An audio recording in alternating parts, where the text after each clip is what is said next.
Hi, everyone, and welcome to OutTeach's second Do Good Live event. I want to thank you all so much for coming, and I want to invite you to turn on your camera. We want to create a space where we can interact and see each other, and it's just, it's wonderful for me to see you here today. For those of you I haven't met, I'm Jean McCarty, and I'm the CEO here at OutTeach. And as you all know, OutTeach is focused on both preparing and inspiring today's elementary students to be our next generation of dreamers, of thinkers, of doers, of innovators that we just so desperately need. We envision a world where all children, no matter their background, no matter their resources, have an opportunity to step into those roles and those jobs and really work together to help us create a better future. At OutTeach, it starts with an early science education and with the kind of learning that nurtures both joy and a sense of wonder, a sense of curiosity, in addition to academic success. For us, the best way to do that is to take kids outside, to take them onto the schoolyard, to explore what's around them, and to really learn in hands-on ways. So as an organization, we do two things. We partner with schools to transform their schoolyards into real world labs where students can go out and learn hands-on. And we coach and support teachers to actually take kids outdoors to improve learning and to get kids so much more engaged in what they're doing. But like any organization, we can't achieve any impact alone. At the heart of what we do are teachers. And so that's who we're here to celebrate today. They're the ones that inspire our students to dream big. They're the ones that prepare them to be the leaders of the future. And they're the ones that really are going to make this a better world for all of us. Our impact is also stronger because of all of you. So our partners and our champions who are joining us today, and those of you who are thinking about becoming our partners and champions, we welcome you, and we hope that you enjoy what we have to offer here. So our vision for Do Good Live is just to create a space for us to come together quarterly so you can learn more about OutTeach and our programs, our innovations, our opportunities, and our challenges. We also want to create a space where you can kind of hear directly from the people that we are impacting most and who are actually creating that impact. We also want to highlight emerging trends in education. And we want you to hear directly from leaders in the field so you can stay up to date about things that are happening on the ground. So we invite you to engage and to collaborate with us as we move toward our shared goals here. So I'm so excited about today's event, and I want to share a little bit more about it before we get started. In honor of Teacher Appreciation Week, which is this week, today's event is about celebrating our real world heroes. We recognize that not all heroes wear capes. And so these heroes come with so many different things. They come armed with lesson plans and strategies and all kinds of things that engage our youngest children in learning. And today we're going to hear from them. So we've invited three teachers who work directly with OutTeach to share with us how they are using the outdoors to bring both rigor and joy into the school day. We want to express our gratitude for them. We want to thank them. We want to celebrate them. So the way we want to approach this is we want them to talk to us and just really share what's happening on the ground. But we also want them to share challenges when we ask questions, things that might be in their way to success, because all of this is really important for us to hear. So we all know how influential teachers are and how influential they've been in our own lives. So I want to pause a second and I want you to just think about that first teacher that comes to mind that really made a difference in your life. So for me, a couple of things to share. So both of my parents and my grandparents were educators. So for me, of course, they are the most important educators in my life and really created, our dinner table was a classroom, our backyard was a classroom. And so learning was just all around us. And they're the reason that I do what I do today. And I love seeing people drop names into the chat. Second, I actually see Whitney was my AP English teacher. So when I think about teachers, I always think about Lois Rogers. She was my high school AP English teacher who both inspired my passion for literature, and she also taught me how to write. And so what I love most about her is I can even go back to her room and I can see the moments that she was so excited about what we were doing that she would jump up and down and she would dance like she was at a concert. And it just brought so much joy into the classroom. I still read for pleasure. I also often joke with my friends that I follow around my favorite authors like they're rock stars. So I have so much appreciation for Miss Rogers, and I know you too as you're thinking about teachers that come to mind. So everyday teachers like Miss Rogers, like all the ones that you're dropping in the chat, and like the ones that we've invited to for you to hear from today, they're on the front lines of education. They're the experts in this field. They are sparking inspiration every single day for students, and their impact is immeasurable. But at the same time, I mentioned it can be challenging. So let's celebrate them today. Let's ask them questions. Let's learn from them as they share with us several things. We want them to share their realities. We want them to delve into what sustains them, what helps them flourish, and what challenges them most. So before we begin, I want to take a moment to view a special teacher tribute that we put together that embodies and celebrates the power, the joy, and the inspiration that teachers bring to our lives.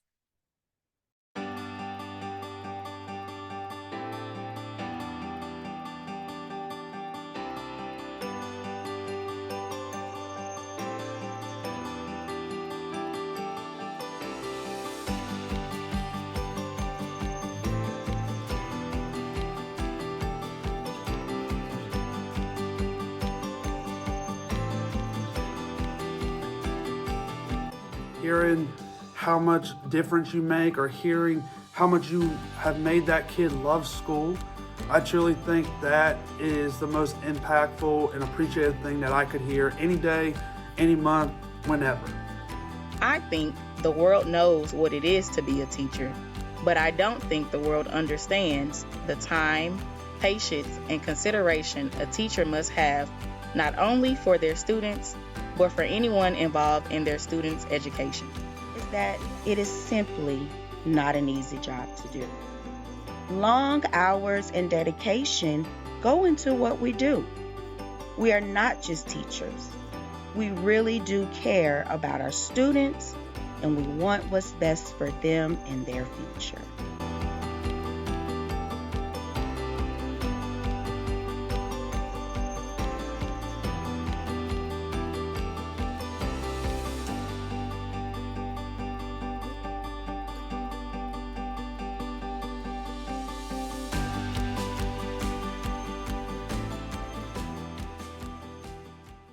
Thank you for sharing that. We'll also drop a link in the chat. We have a campaign now. We really want to invite you to celebrate teachers. And if you want to share a story, just click on the link there, and we'd love to hear it from you directly.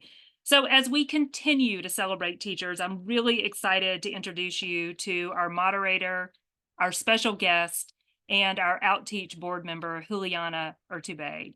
So let me tell you a little bit about Juliana. She embodies the joy and the passion that we all thought about when we thought about that most influential teacher that we have, and the ones that we just saw in the video. In 2021, Juliana was named the highest honor for a teacher. She was our National Teacher of the Year. And it's her dedication to students, her innovative approach that have inspired educators since then just around the world. She's a national board certified teacher, a passionate advocate for inclusive and empowering education. And I just want to thank Juliana for joining us, because she champions that vision of education that is not only about academic success, but is also so much about joy and hope for our students. So I'm going to turn it over to you now, Juliana. Thank you so much, Jean, and thank you everybody for being here. It's a delight to be a part of this program today. Teacher Appreciation Week is an important opportunity for all of us. It's an opportunity for us to demonstrate our support for teachers nationwide, and also acknowledge the profound impact that they have on not just our lives, but our communities. As Jean mentioned, our focus transcends celebration. We recognize that the path of a teacher is dotted with some unique challenges, but it's a path that we as teachers tread with unwavering resolve. For me, co-constructing an outdoor learning garden with my school community not only transformed my teaching and my students' learning, but it transformed our connection to our community. Outdoor learning has been a beacon of inspiration re-engaging educators and students across Outreach partner schools. It provides not just a breath of fresh air, but a classroom without boundaries, infinite impossibilities. If you've taught in a garden, you know exactly what I'm talking about. Our discussion today will explore the very core of these experiences, how outdoor learning fosters opportunity to problem solve, collaborate, practice mindfulness, cultivate curiosity, and rejuvenate our passion for teaching. The stories from my colleagues here will show us just how real-world learning has helped to shape them and their students for the better. So without further ado, I will invite you to enjoy a conversation and prepare for an opportunity to dig a little deeper with these teachers in just 30 minutes. It's going to be a short 30 minutes, but a beautiful 30 minutes. After that, we'll automatically move into breakout rooms so you can ask our guests some more questions in a more intimate space. In the meantime, I hope that their stories inspire you as they've inspired me, and together we'll envision a future where every child has the joy of learning with the sky as their ceiling. So I'll briefly introduce our three panelists and then we'll dive right in. First, I'd like to introduce you to our deeply distinguished, excellent educators. First is Ms. Saidai Driscoll. She's a 5th grade math and science teacher at the Solar Preparatory School for Boys in Texas. Ms. Driscoll is a first-generation Mexican-American whose parents immigrated from Mexico City and is the first in her family to obtain a college degree. She holds a bachelor degree in criminal justice administration, very important for the classroom. However, she found her true passion in education.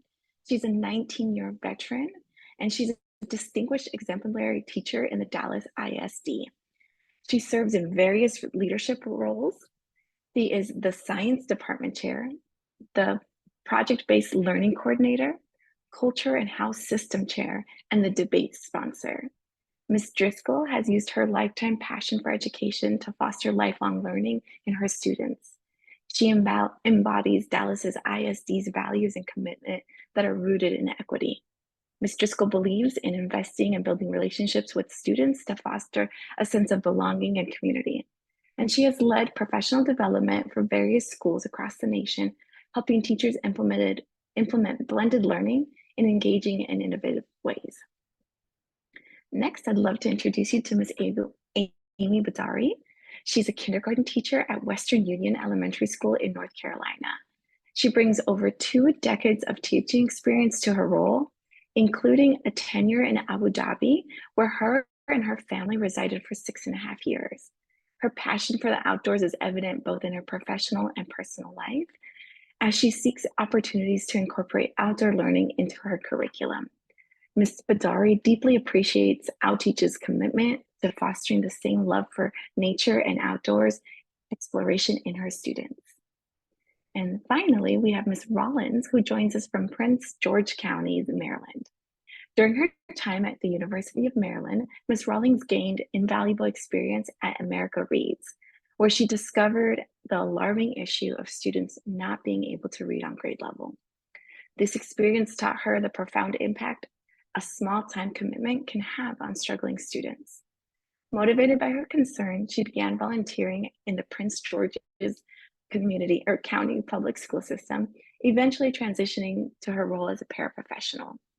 Her dedication to improving literacy led her to become a teacher, starting with pre-K and now excelling in 2nd grade. Please join me in welcoming Ms. Driscoll, Ms. Badari, Ms. Rollins, and we'll also welcome back Jean. We're going to hop right in. Wonderful. Hi, everyone. So teachers are frequently drawn to their profession by a profound passion for education and a strong desire to positively impact young people's lives. And often our path is inspired by our personal experiences and by the teachers who've made a significant difference in our own lives.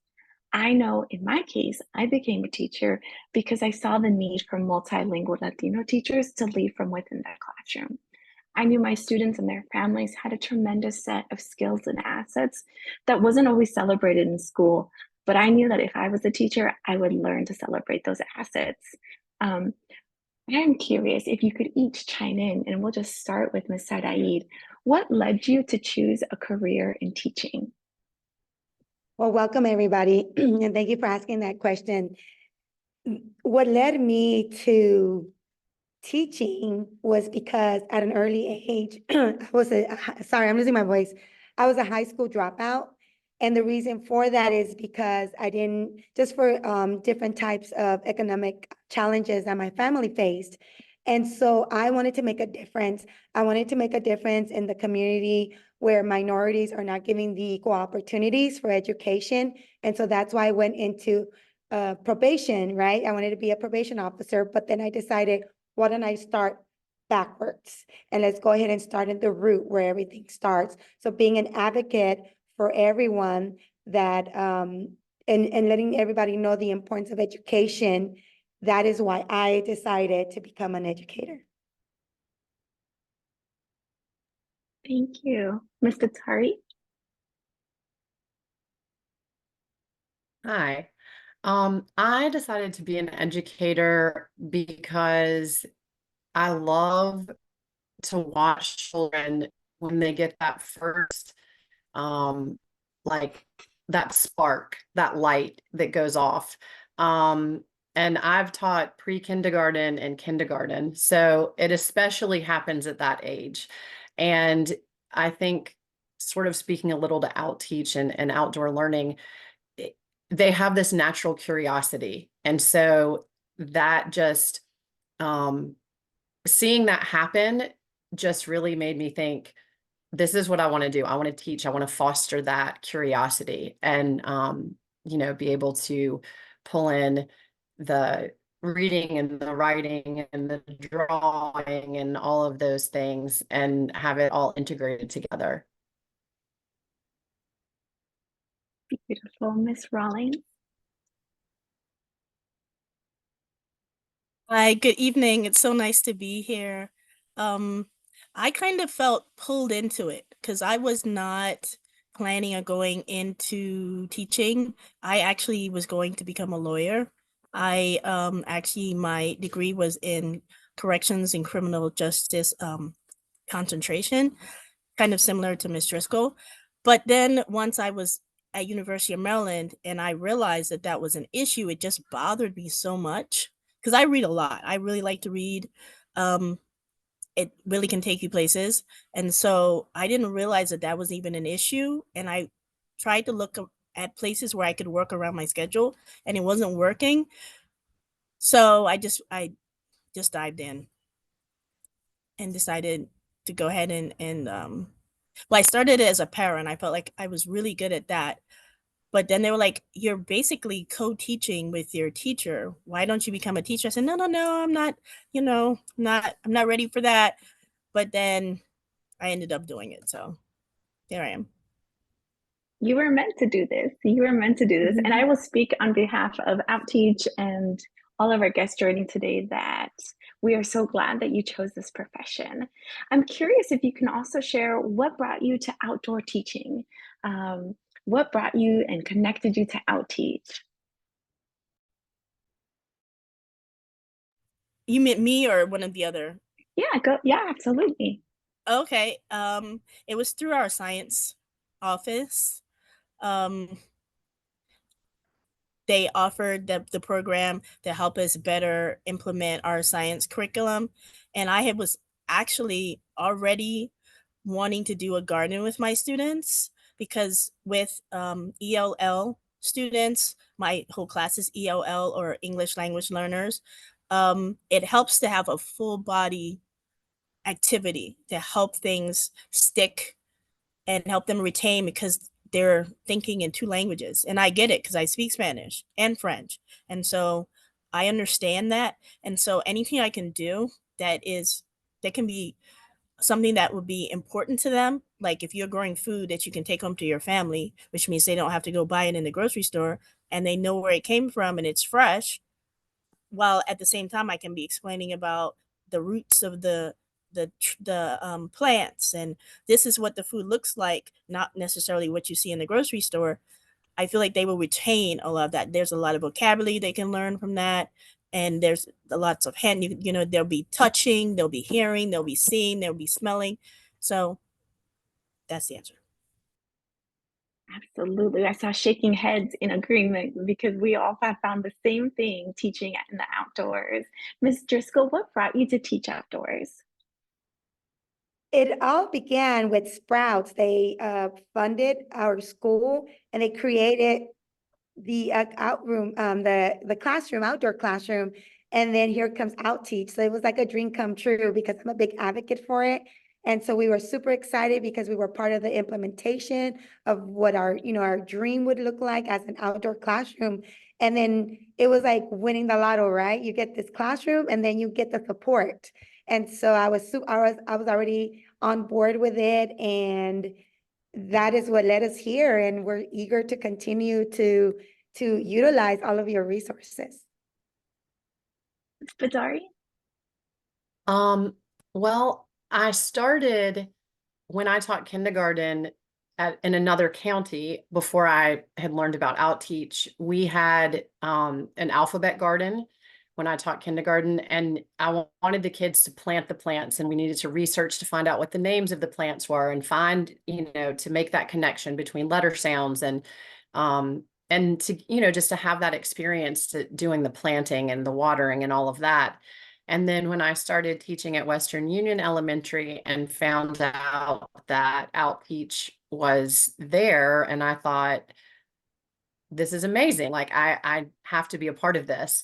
So, you know, we're very fortunate at our school. We have composting and we have a beautiful outdoor garden area and outdoor classroom. So it's just, I'm drawn to being outdoors, and my dad is a retired science teacher. So all of that is like close to my heart. And anytime that I can do, you know, teaching outdoors, I love to do it. So it all started with a garden.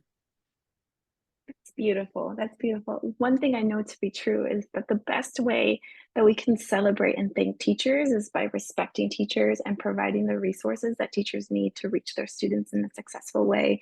And it sounds like for all three of you, that's what gravitated you to this work. You know, I know that the most effective teachers are those who bring their whole selves into the classroom, or in this case, the garden and the outdoors. They're usually the ones who are forming authentic connections with our students. And these connections help foster trust and meaningful relationships. Can you please share, and we'll go ahead and start with you, Ms. Driscoll. Can you please share a memorable story about a student whose life you positively impacted? Absolutely. Yesterday, our fearless leader, Mr. Thomas, our principal, he started off with a quote about it's not about the flower growing, but it's how you take care of it, right? And so this specific student has had many challenges. His area in writing, in his area in reading and math, his skills are, you know, not where we need him to be. However, going outside, you know, to the outdoor teach is an incentive, right? So I tell them, okay, we can be traditional teachers or we can be an innovative teacher. So they love that. And so going there, he becomes this different person. And so normally he has some challenges, behavior challenges. However, he has really loved his craft in writing. And so being outdoors has really calmed him. And so he's become a writer. I always tell him, you treat your writing like gold. And so when we're outside, they're treating the writing like gold. And this young man who at the very, his best effort, he earns 40s, 30s, 50s. Yesterday, we had a literary festival, and he won first place in his first writing piece that had a lot to do with writing outdoors.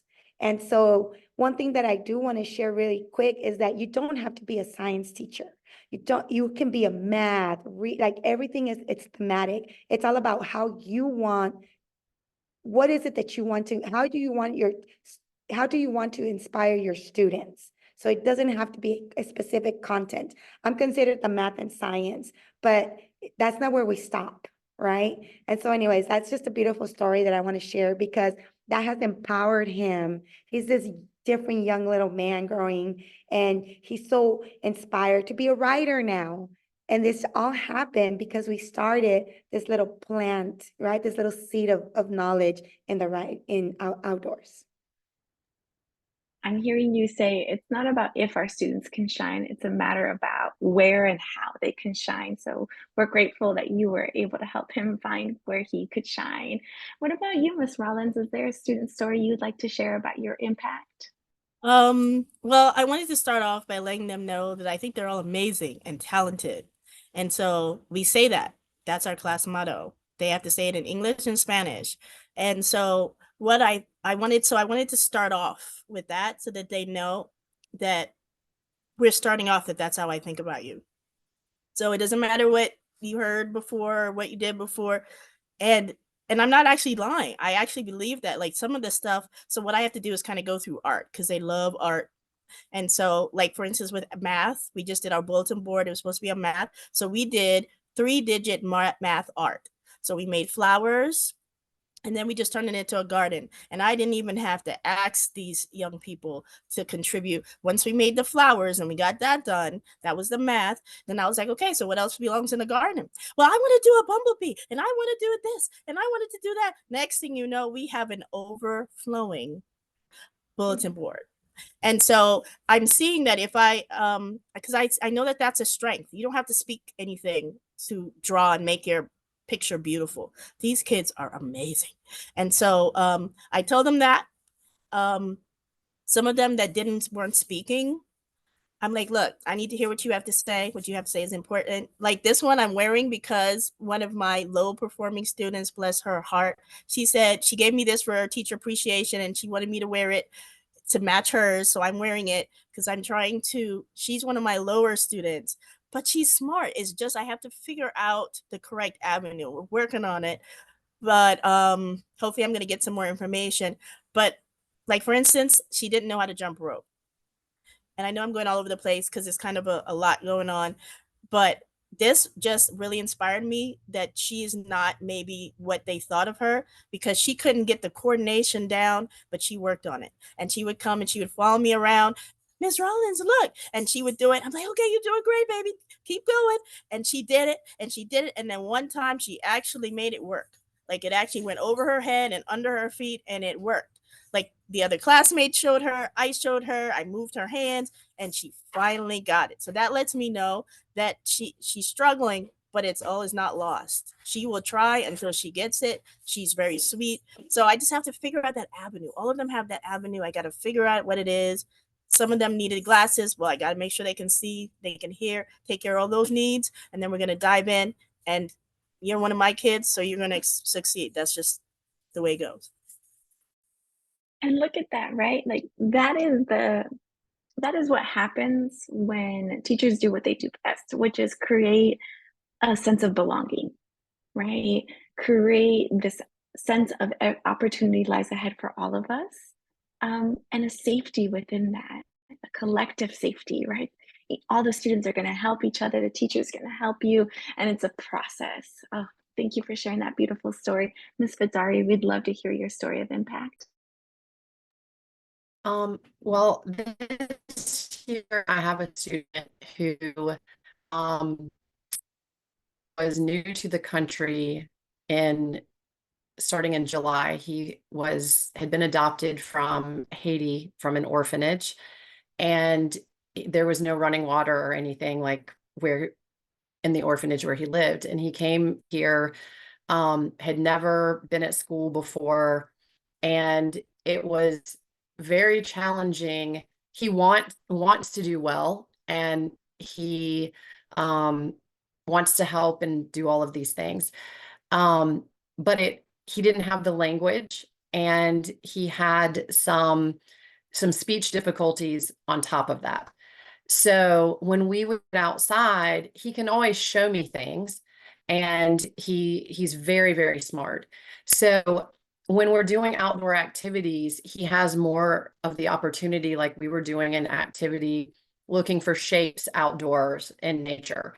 And so even though he can't tell me this is a triangle, or this is, a hexagon, or this is a cube,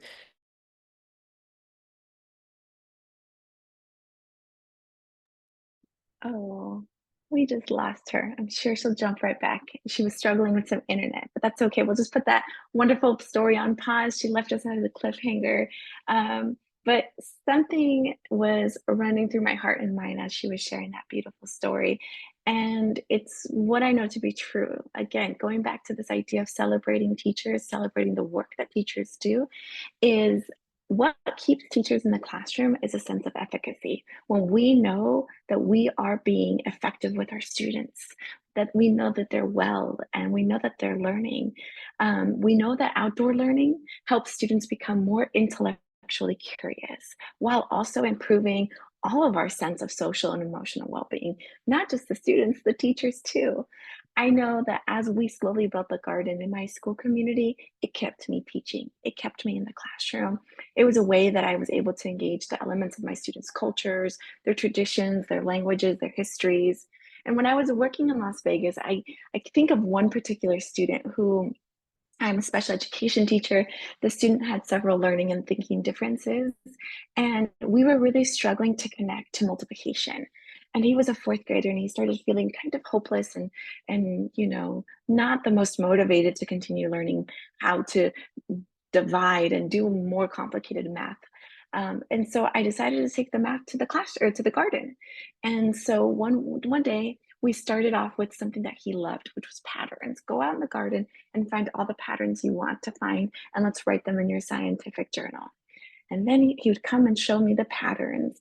And then one day, after about 3 or 4 sessions of doing this, he came to me and he said, "Hey, Miss Earth, I just realized that strawberry plants each have 3 leaves. And if I skip count the leaves, I can find out how many leaves are in total: 3, 6, 9, 12, etc." And it wasn't long that by the time he drew it out, that he realized he was multiplying. And from then on, he still needed a multiplication chart next to his work as an accommodation to be able to multiply quickly. But from then on, he had a sense of confidence in his multiplication. The garden did that for him. His intuition did that for him. The confidence that was boosted in him did that. And so, what I'd love to hear next is how the experience of teaching outdoors for you has influenced your approach to meeting your students' educational and emotional needs. So, how has teaching in the garden essentially made you a better teacher? And feel free to jump in. We're doing so good on time, which I'm so excited about. But feel free to jump in and just share your stories. Well, I wanted to say that they have talked about with boys, it can be challenging. So, what I'm using is soccer because they're crazy over soccer and Messi and Ronaldo. So what I said, I put a picture up. I said, "You see this guy? He practices every day. You know, does he give up? No, he can't give up. If he gives up and he doesn't practice, do you think he's going to still be doing as well as he is?" I said, "No." So I said, "Okay, I know you guys are maybe struggling a little bit, but think about Messi, think about Ronaldo, and they have this rivalry going on. So in the class, we've got some of that going on. But I said, okay, look, let's practice like it's soccer. And then I'm going to try to make an actual soccer like situation in the classroom. You get it right, you can put a goal, the ball through the goal over here, the ball through the goal, and then people. So I try to make movement and things that happen outdoors and things that engage them into something that will make them want to learn. So they're not just say, "Oh, Miss Rollins."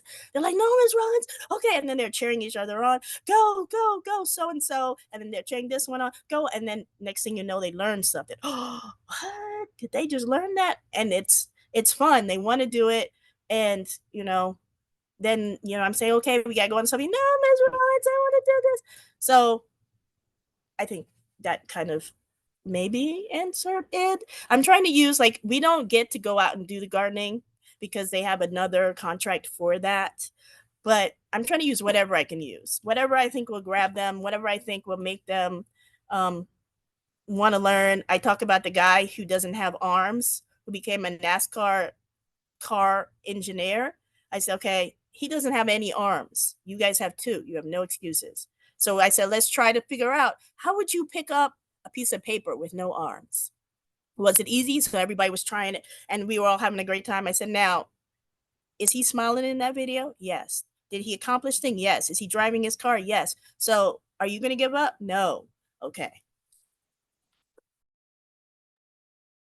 Ms. Rawlings, you're talking about connecting learning to the real world. That's what great teachers do, and thank you so much. We're gonna let Ms.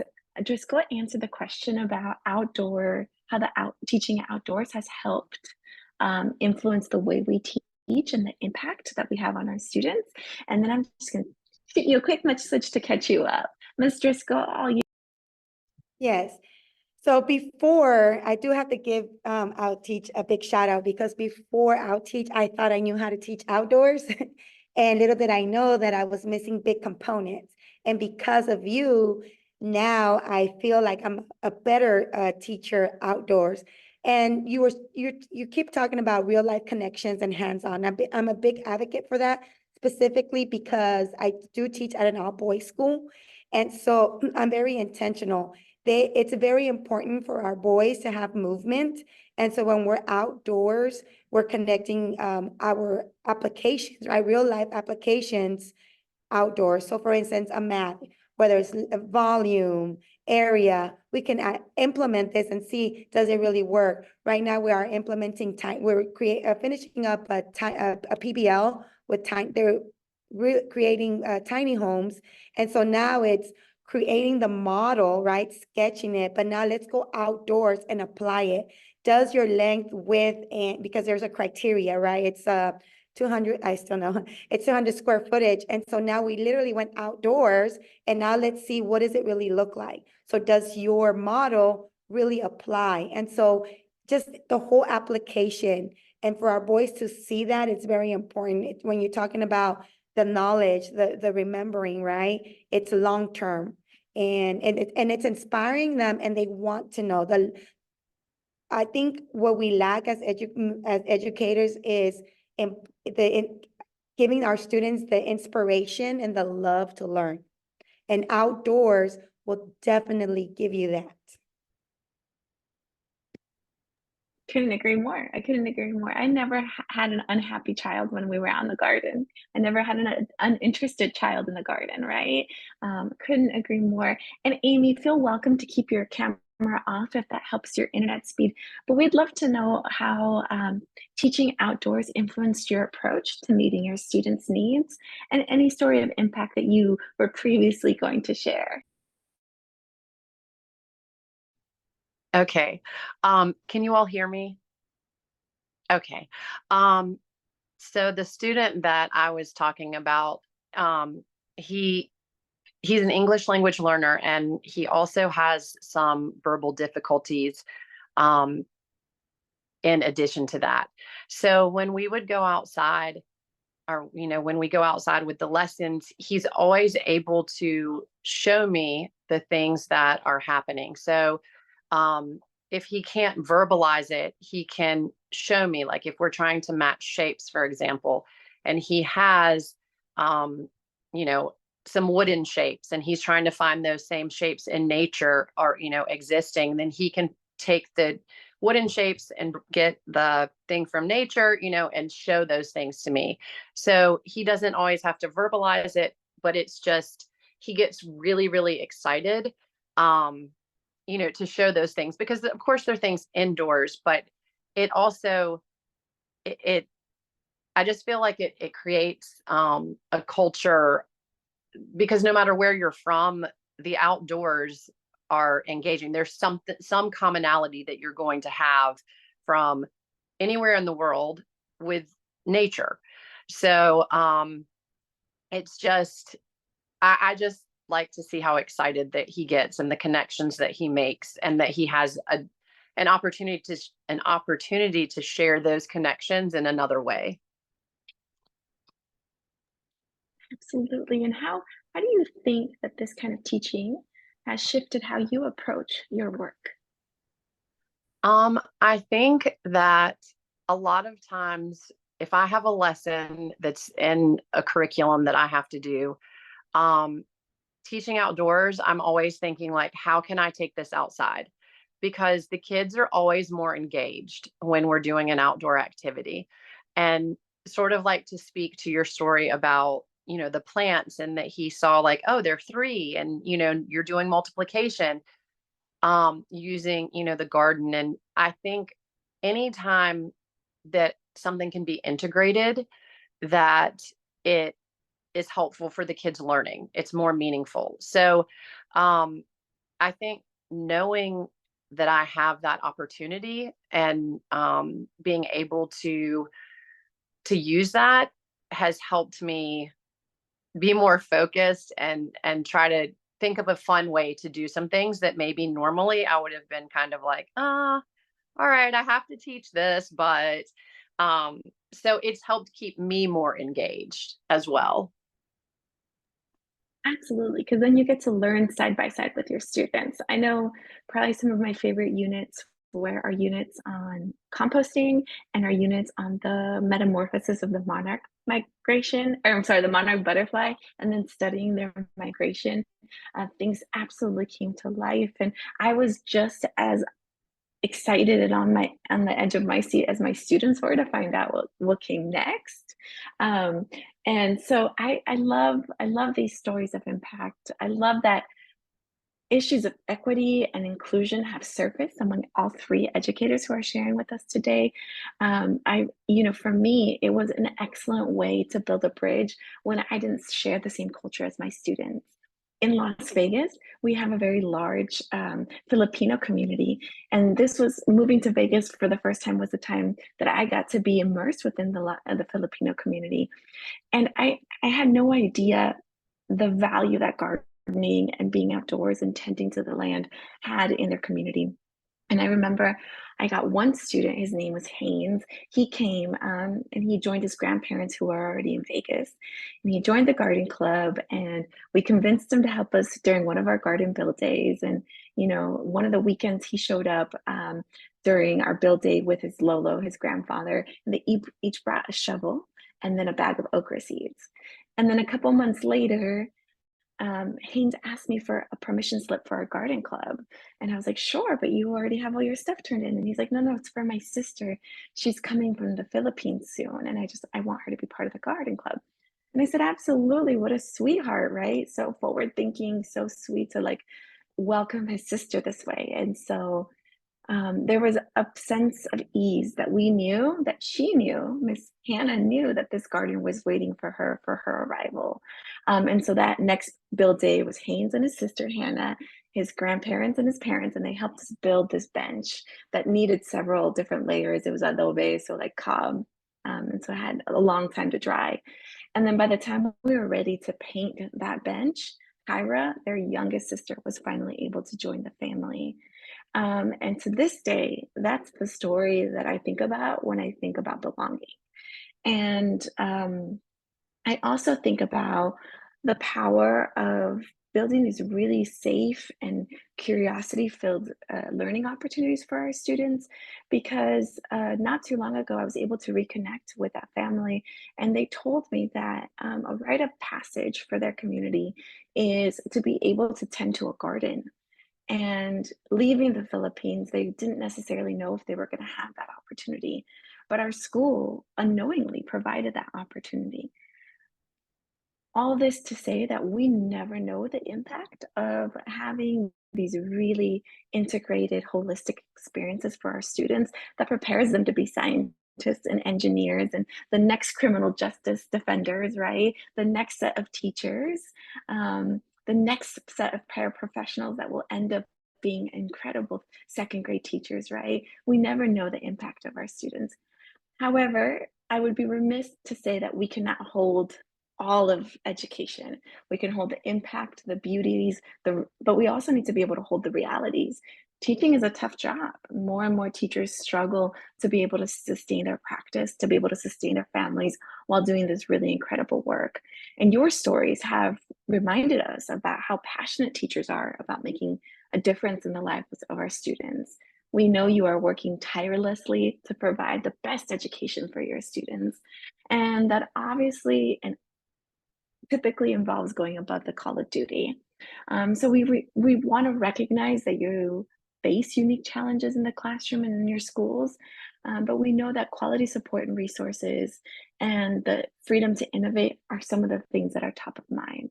I'm curious if you can share what motivates you to stay in your classroom, and how does your experience teaching outdoors influence that commitment to the profession?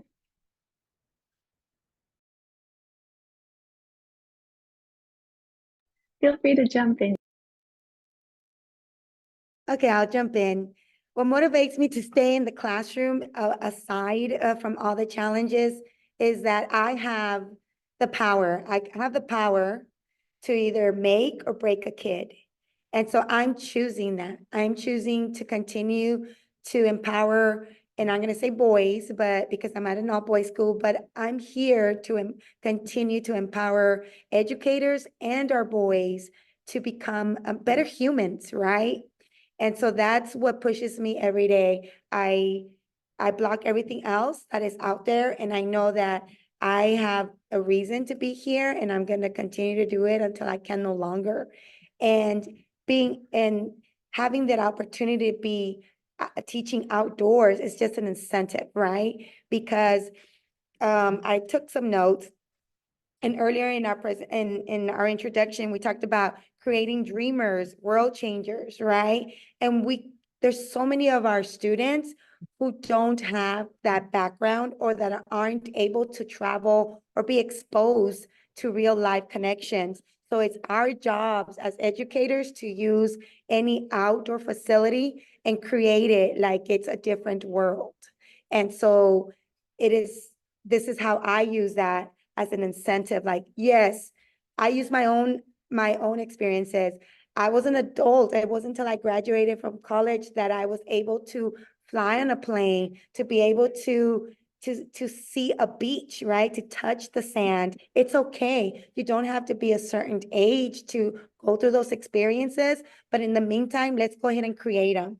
We'll watch a video and then go outside and create our own world.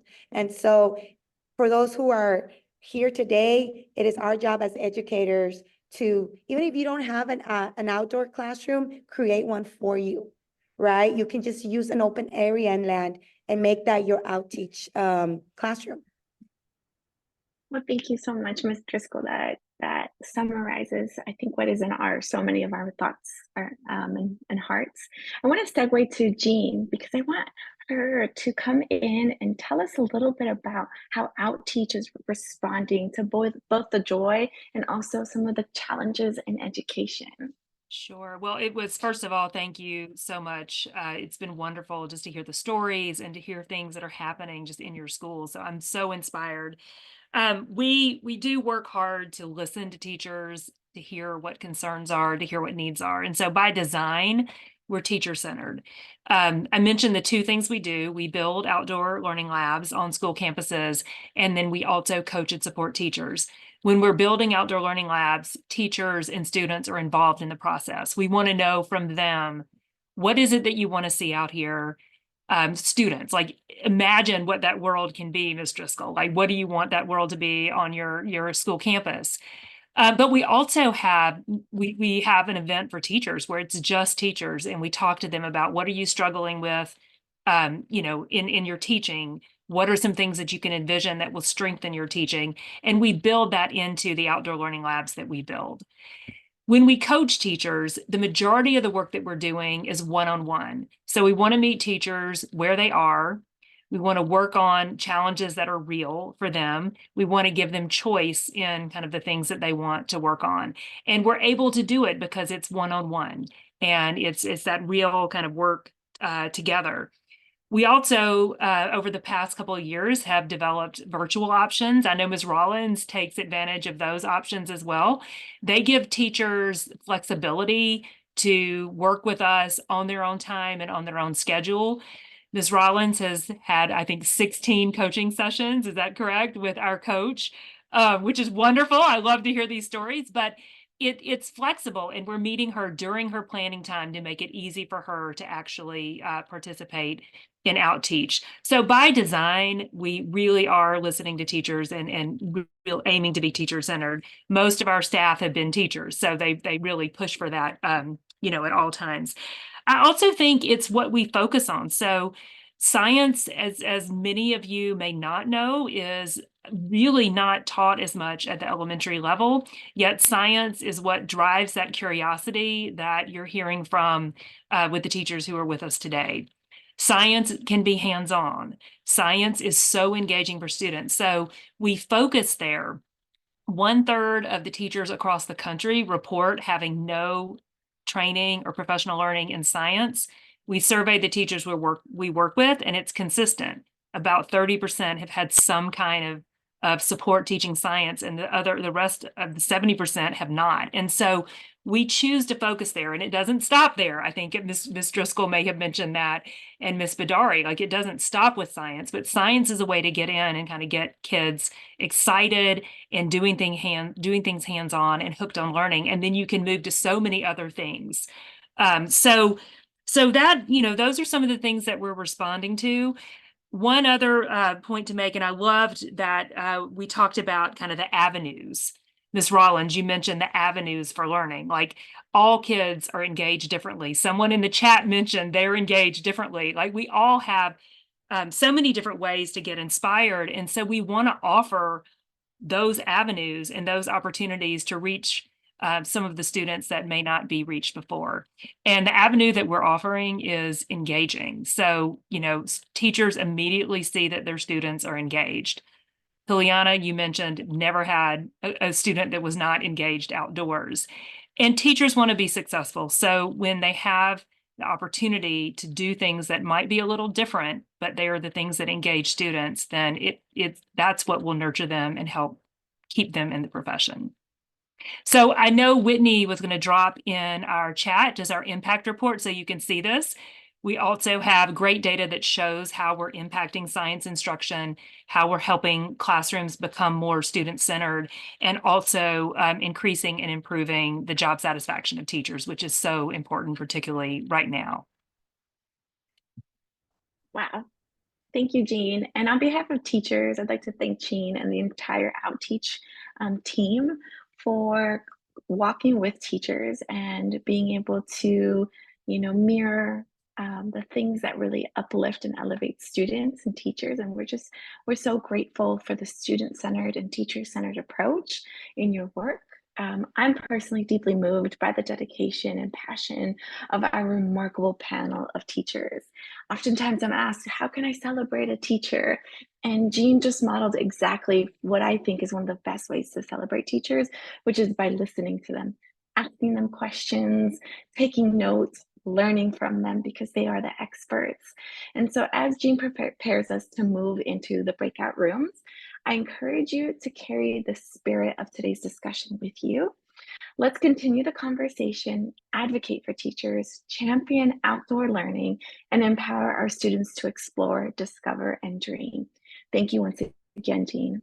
One thing I want to point out, I think it's really important for all of us to just note that following the pandemic in 2020, we had more teachers leave the profession than ever before.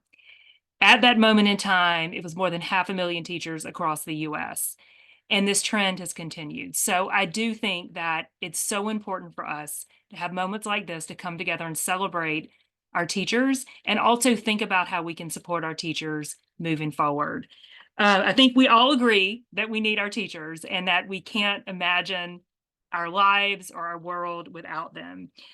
They're the ones that are there to really create this future for us, to inspire our next generation, to find those innovators, to find those dreamers that are in our schools.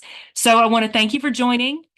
I think there's a quick survey, or we'll send it out. We'll likely send it out, and you'll receive an email from us shortly. Thanks for coming. Join us again. We'll be doing this quarterly.